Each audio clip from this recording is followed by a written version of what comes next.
Okay students, today I am going to teach you non finite verbs. देखिए, पहले मैंने आप लोगों को वर्ब पढ़ाए थे, वर्ब का यूज बताया कहाँ कहाँ पे होता है, वर्ब को यूज कहाँ पे करना चाहिए। मैंने verb regular, irregular, transitive, intransitive और फाइनाइट और नॉन फाइनाइट दोनों का यूज बता दिया था कहाँ पे होता है। आज हम बताने वाले हैं कि नॉन फाइनाइट कितने प्रकार के होते हैं। तो नॉन फाइनाइट वर्ब्स होते हैं 3 प्रकार के, इन्फिनिटिव, जेरंड और पार्टिसिपल। देखिए, नॉन फाइनाइट का यूज जो होता है वो वर्ब में सब्जेक्ट के डिस्टेंस में होता है, सब्जेक्ट से दूर होता है इसका यूज, और ये बदलने वाली नहीं होती है। जो वर्ब सब्जेक्ट के पास में यूज हो जाए वो फाइनाइट वर्ब होती है और वो बदलती रहती है। नॉन फाइनाइट बदलती नहीं है। मैंने एग्जाम्पल से आपको समझा दिया था कि नॉन फाइनाइट वर्ब कैसे नहीं बदलती है। आज यहाँ पर नॉन फाइनाइट के 3 पार्ट, इन्फिनिटिव, जेरंड और पार्टिसिपल है। पहला पार्ट है इन्फिनिटिव, और इन्फिनिटिव बनता है 2 प्लस V1 लगाकर, यानी वर्ब की फर्स्ट फॉर्म और 2 लगाकर इन्फिनिटिव का प्रयोग होता है। जेरंड का यूज होता है वर्ब की फर्स्ट फॉर्म प्लस ING का यूज करके। और पार्टिसिपल के 3 टाइप्स होते हैं, प्रेजेंट पार्टिसिपल, पास्ट पार्टिसिपल और परफेक्ट पार्टिसिपल।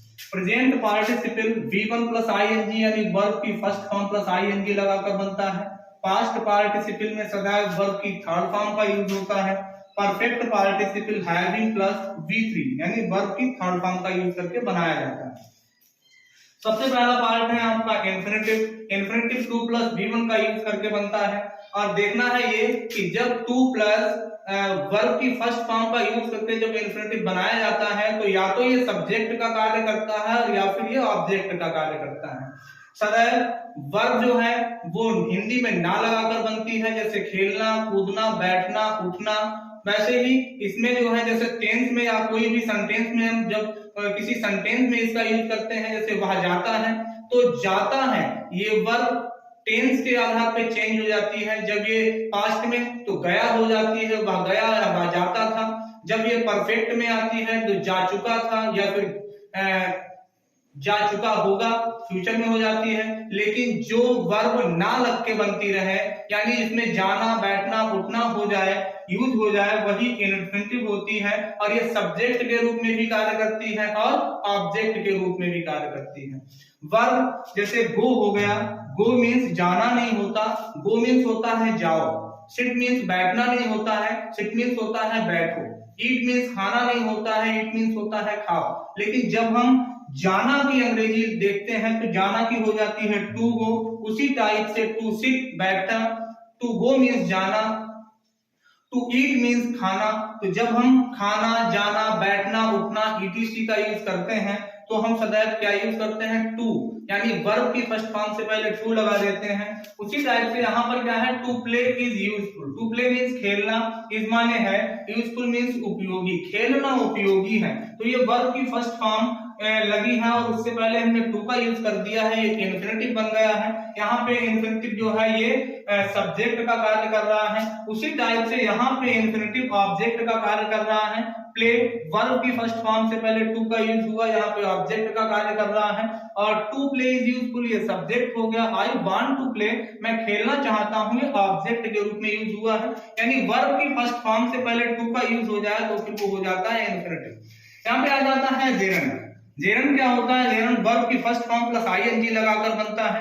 वर्ब की फर्स्ट फॉर्म ING देखते हैं, प्लेइंग इज यूजफुल, खेलना, इस माने है यूजफुल मींस उपयोगी। ये भी इन्फिनिटिव के हिसाब से ही बनता है, उसी का अर्थ देता है ये। लेकिन जब वर्ब की फर्स्ट फॉर्म लग के ING लग जाए उसमें तो क्या हो जाता है, वो वर्ब की फर्स्ट फॉर्म ING क्या बन जाता है, जेरंड बन जाता है।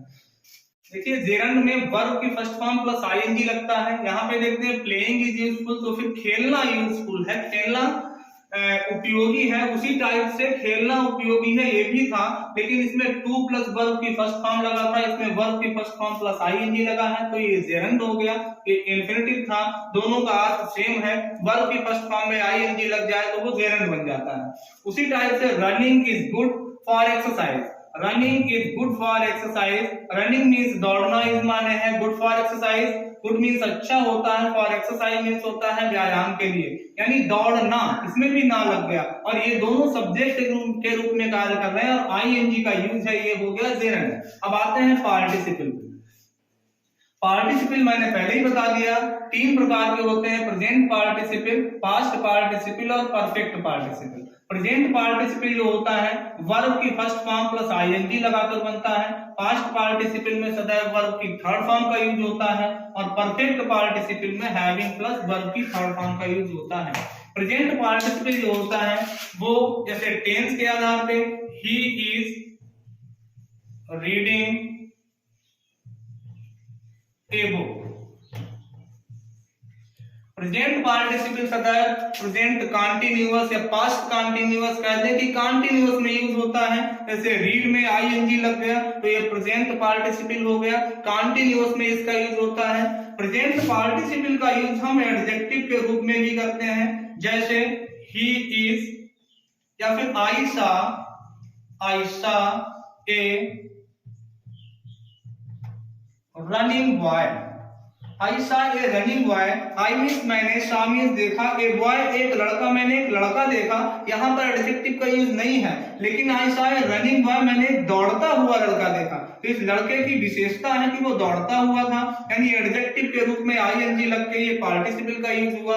इसका हम पैसिव में भी यूज करते हैं, जैसे a letter is being written. कि letter is being written, B में आईएनजी लगा है, ये प्रेजेंट पार्टिसिपल हो गया। आगे बढ़ते हैं। प्रेजेंट पार्टिसिपल का यूज होता है जब दो कार्य, एक कार्य खत्म होने के बाद जस्ट दूसरा कार्य शुरू हो जाए और दोनों के सब्जेक्ट एक ही हों। जैसे उसने एक शेर देखा, वह भाग गया। इन दोनों सेंटेंसेस को जब हमें जोड़ना पड़ता है तो शेर देखकर वह भाग गया, पार्टिसिपल का यूज करते हैं, वो होता है प्रेजेंट पार्टिसिपल। जैसे सी ए टाइगर ही रैन, ये प्रेजेंट पार्टिसिपल का है, सी में आईएनजी लग गया।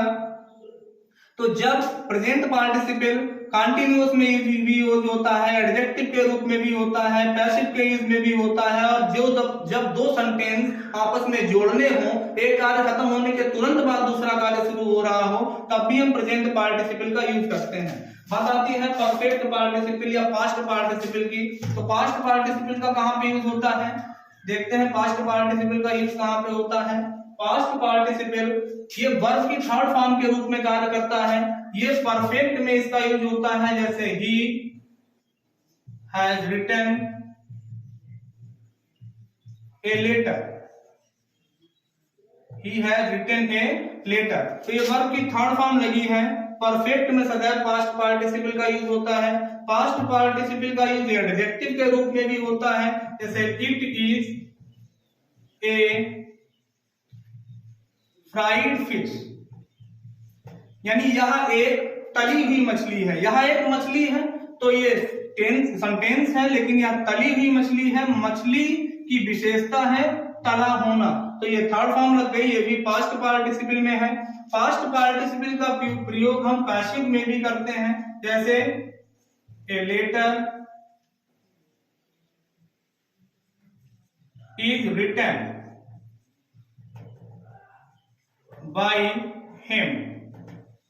ए letter is written by him, verb की थर्ड फॉर्म लग गई है। वर्ब की थर्ड फॉर्म का प्रयोग पास्ट पार्टिसिपल के रूप में होता है। तो पास्ट पार्टिसिपल आपको समझ में आ गया होगा। पास्ट पार्टिसिपल होता है सदैव परफेक्ट में यूज होता है, एडजेक्टिव के रूप में भी यूज हो जाता है और पैसिव के रूप में यूज होता है। अब बात करते हैं परफेक्ट पार्टिसिपल की। परफेक्ट पार्टिसिपल जो होता है वो प्रेजेंट पार्टिसिपल की भांति ही होता है।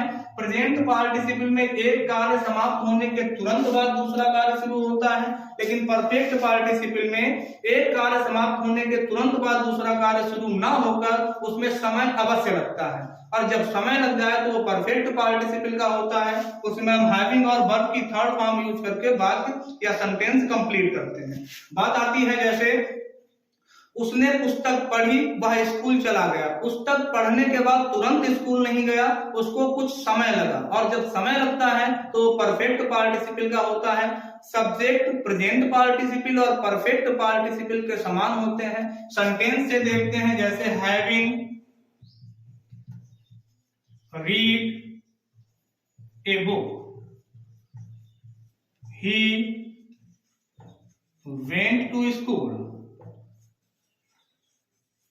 Having read a book, he went to school. ये read जो है वर्ब की थर्ड फॉर्म है और ये इरेगुलर है रीड, इसीलिए ये चेंज नहीं हुई है। अगर ये रेगुलर होती जैसे राइट होता तो राइट ए लेटर तो फिर रिटन हो जाता, वर्ब की थर्ड फॉर्म का यूज होता है। तो जब भी बाद के सेंटेंस में समय लगे, एक सेंटेंस समाप्त होने के तुरंत बाद दूसरा कार्य ना शुरू होकर उसमें समय लगे, और जैसे उसने पुस्तक पढ़ी व स्कूल चला गया, इन दोनों सेंटेंसेस को जोड़ने के लिए having read a book he went to school, यहाँ पे परफेक्ट पार्टिसिपल का यूज हुआ है। तो आप लोगों को अच्छी तरह से समझ में आ गया होगा कि वर्ब होती है इन नॉन फाइनाइट वर्ब्स तीन प्रकार की होती हैं, इन्फिनिटिव, जेरेंड और पार्टिसिपल। आप लोगों को समझ में आ गया होगा पार्टिसिपल किसे कहते हैं। अगर इस टाइप के वीडियोस आपको पसंद आते हैं तो मेरे चैनल को लाइक और सब्सक्राइब करें। Thank you.